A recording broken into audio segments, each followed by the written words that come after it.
So, full disclosure, I haven't seen all of Stanley Kubrick's films. I know, crazy right?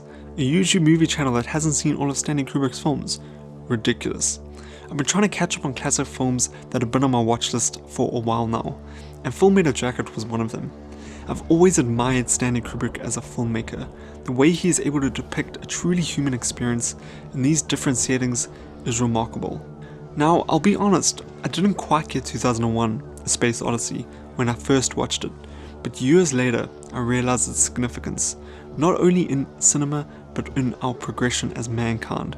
The fact that Kubrick was able to clearly predict the path humanity would take and choose is incredible. The film, although nearly 52 years old, still somehow feels ahead of its time, a mesmerizing cinematic experience. Now, the reason I bring up 2001: A Space Odyssey is because Kubrick has a remarkable way of capturing the human experience, narrative, and ethos, whether that be being a murderous father, a villainous psychopath, or a reluctant Marine. The Vietnam War, which took place between 1954 and 1975, inspired a lot of films. Obvious examples would be Apocalypse Now and Platoon, and I think it's fair to add Full Metal Jacket to that list as well. Although I wouldn't consider Full Metal Jacket to have the grand scale and set piece of a film like Apocalypse Now, it still tells an extremely powerful story about what it means to be human. The film follows the mental strain, hardships, and demise of Private Joker and his fellow recruits as they go from military boot camp to the streets of Vietnam. Private Joker is often the POV of Full Metal Jacket. Don't you? Sir, negative, sir! Private Joker, are you trying to offend me? Sir, negative, sir! So we often are seeing not only the excruciating boot camp training through his perspective, but also the devastation of the Vietnamese War. Private Joker's reluctance to become a killer comes full circle towards the end of the film, and arguably one of the film's most moving scenes for me. This scene is of the recruits observing a female Vietnamese sniper who had just killed men from Private Joker's group and has just been shot herself. She hasn't died just yet, but she is, for lack of better words, bleeding out. Now the Marines are happy to let her die a slow and cruel death, whereas the reluctant Marine, Private Joker, is not. What about her? The scene for me is one of the most tense and uncomfortable scenes in the whole movie. Ultimately, Private Joker must decide if he's just a combat correspondent or a killer. The scene is drawn out, raw, and unhinged. From a filmmaking perspective, the scene is arguably perfect. Matthew Modini's performance is excellent. You really can feel his difficulty and strain in making this decision, taking her out of her suffering, but becoming a killer. On top of that, the scene is haunted with Vivian Kubrick's unsettling score, beautiful cinematography by Douglas Malsom, and of course excellent visionary from Stanley Kubrick himself. I'd say the shot of Private Joker is also juxtaposed. Very heavy symbolism happening here, that is all visual with little dialogue from Private Joker.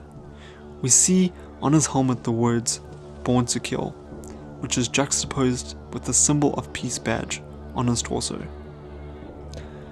We also see half his face covered in darkness, while the other is covered in light. Now, Private Joker is not the only Marine to have half his face illuminated by light. The other Marines in the room are also half lit, one side being dark, the other being light. This could represent the good and evil in all of us as human beings. Adding to this, there's a lot of duality throughout Full Metal Jacket. Arguably, the full movie feels like it's split into two separate halves, boot camp and Vietnam. However, the theme of duality is present throughout the whole of Full Metal Jacket. For example, good, evil, born to kill, peace, mercy, revenge, combat correspondent, killer. And I would say the theme of duality is present right up until the film's closing, where the Marines are chanting the Mickey Mouse song, another example of great juxtaposition. What I love about the shoot me scene, or sniper scene, I'm not quite sure how to refer to it yet, is that it sends a very clear message visually. We don't need a voiceover or another character explaining what's going on in Joker's head. We don't need exposition. We can just see it and know what he's going through, just from the shot of him alone. We see his dilemma. We know he is struggling to choose between peace and Born to Kill, or light and dark. And in the end, ultimately choosing to kill her and lose his innocence, becoming the thing he feared the most. Now I know for a lot of people, they seem to enjoy the first half of this film, largely because of R. Lee Emery's excellent performance as Gunnery Sergeant Hartman, but I think after my first viewing, this last scene with Private Joker's demise moved me the most, depicting the devastating effect war can have on all of us as humans. Guys, thank you so much for watching this video essay. I really do appreciate your time. If there are any movies, series, themes, or topics you'd like me to cover in video essays, please let me know in the comments down below. I'd love to try to tackle some of those as well. And thank you. I hope you enjoyed this. It is something a bit different. I usually do just movie reviews on this channel or series reviews, but I do occasionally do a video essay, and I do want to do more of them in the future. Thank you guys so much for watching this. I'll see you guys in the next one. Stay safe out there, and bye bye.